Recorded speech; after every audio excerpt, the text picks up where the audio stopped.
Hi, friend. We talk a lot in yoga about the idea of listening to your body, of recognizing what your body needs in any given moment throughout the day, whether that's in a yoga practice or not.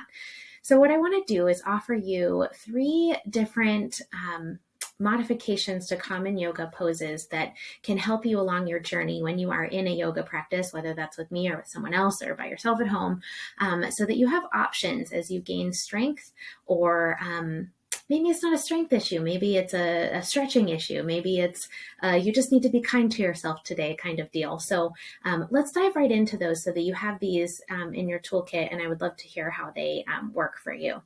So the first is downward dog, common pose in yoga. So you have your hands slightly turned out, tucking your toes, lifting your hips, and pressing your chest towards your thighs. So we've got slightly bent elbows and slightly bent knees. Head is loose. This is the common practice for downward dog.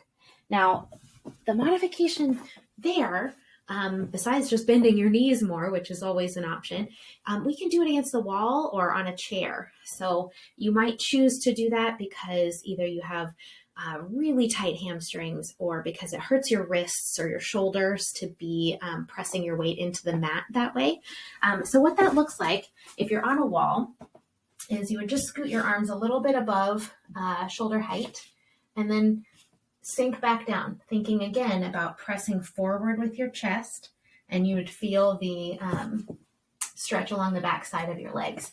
If you were to try that on a chair, it would be a similar kind of motion. It's just a little lower. So you could start by doing it against the wall and then work towards coming down to this position. Gives you a little bit more of a stretch, a little bit more room to press your chest forward than what you can get with your arms straight out in front of you. So that's down dog, a couple of variations that you can do there. Second pose that I want to talk to you about is cobra.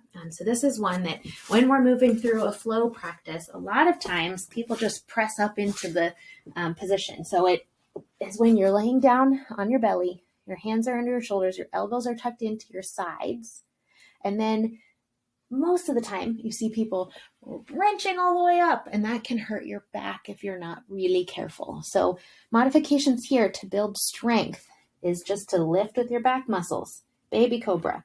Hands should be able to hover. Practice it that way.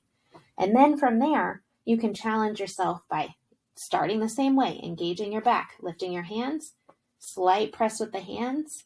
Maybe the next time through, it's a little bit of tricep activation. To get yourself a little bit higher. That way you are building strength to protect your body rather than pressing all the way up and relying on your joints and bending your back to be able to get into the pose. Now, the third one that I want to offer today is a really simple concept, but you'll be surprised at how helpful it can be.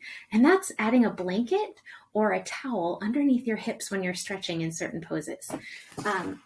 So the reason to do this would be low back or hamstring inner thigh tightness. So you can do this for a number of different poses. This is just about 2 to 3 inches thick. But when you come into it, you sit on the edge. Let's take cobbler's pose. So feet together, knees apart. Your pelvis, which is a bowl shaped, can be helped to hinge forward by sitting the edge of your sits bones on this blanket. So it can help you get into a more upright position that you can then hinge forward to get inner thigh stretching. This can work also for a seated forward fold. It can help with a seated wide leg fold. Try it. I would love to hear how that changes things for you, because a lot of times people find that they can't access these stretches in any other way. So give it a shot. Try all of these modifications and let me know what's working for you.